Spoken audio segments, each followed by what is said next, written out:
Okay, so many people don't understand why trauma-informed focus is an important part of chronic pelvic pain healing. And that makes sense because doctors don't really talk about it enough with patients. But that's okay because in this video today, I'm going to explain the connection between trauma and chronic pelvic pain, even if you haven't had any overt or big T trauma. And I'm going to talk about exactly what you need to know in order to start healing from trauma from pelvic pain.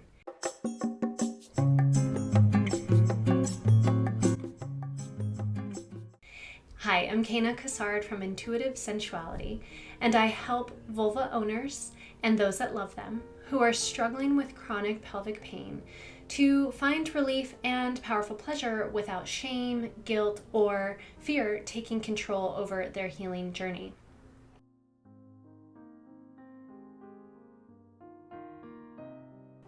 So now let's identify what trauma is and why you need to have trauma-informed care or treatment.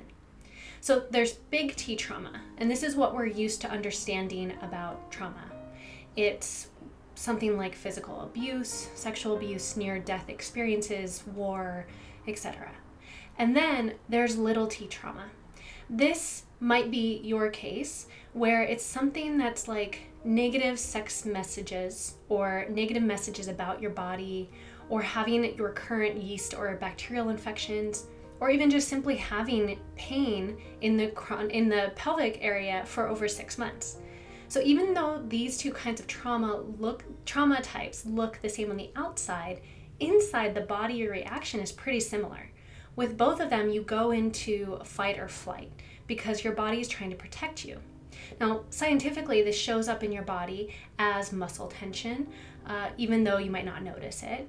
It might be lack of blood flow, which limits the ability for arousal and healthy tissue growth. Or you might even recoil from your partner or anything sexual related, which means that your sexual arousal system will get shut down. So this is why a lot of my clients report feeling themselves tense up when their partner simply tries to come in to give them a kiss, or maybe why they make excuses to not get naked in front of their partner. So even if your brain knows that your partner is safe, when it comes to trauma or trauma responses in your body's always going to win and get the message that sex, your partner, or penetration is a threat, which then creates a feedback loop that keeps your body holding on to that threat pattern, and then it makes it very difficult to create the deeper changes that are needed for longer lasting pain relief.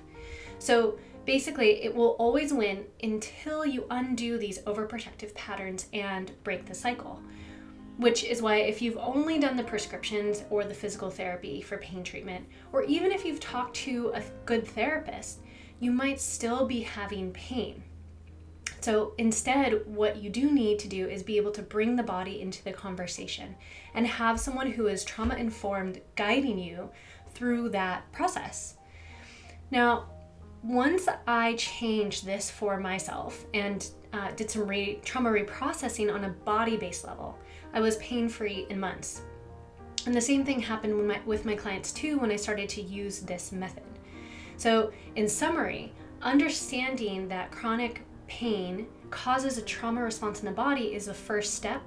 And in order to move forward and to make some real shifts, you need to learn how to undo those patterns that have been created as a result of the trauma response. In my online course, Pelvic Pain to Relief and Powerful Pleasure, I provide students the educational tools that help them build resiliency in order to break those patterns and those cycles of threat and fear. And these are the same tools that my private clients have been using for years for their long-term relief and change. So here's something you can try today to see if your body has some wired-in trauma responses.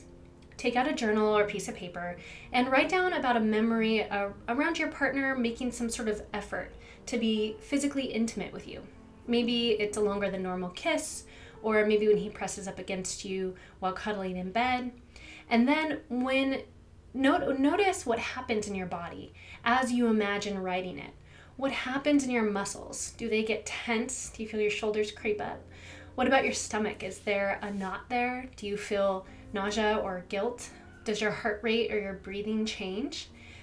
Basically, does your body do anything that feels pretty overwhelmingly unpleasant or just even noticeably unpleasant? If so, then that can indicate that there's an actual automatic reaction and that your body needs support in order to figure out how to unlearn those patterns. Now, make sure after you do this that you want to get the exercise, you want to get your body back to a regulated state. So after you do that, take about 20 seconds and just notice a place in your body that feels neutral or pleasant. Maybe your feet on the ground, or focus on the tip of your nose, or even your pinky finger. Anywhere that you feel like you can feel something neutral. So to get your body just kind of back into a state of groundedness, we want to always make sure that we're doing that. I can't wait to hear about how this goes for you, and feel free to hit reply and let me know.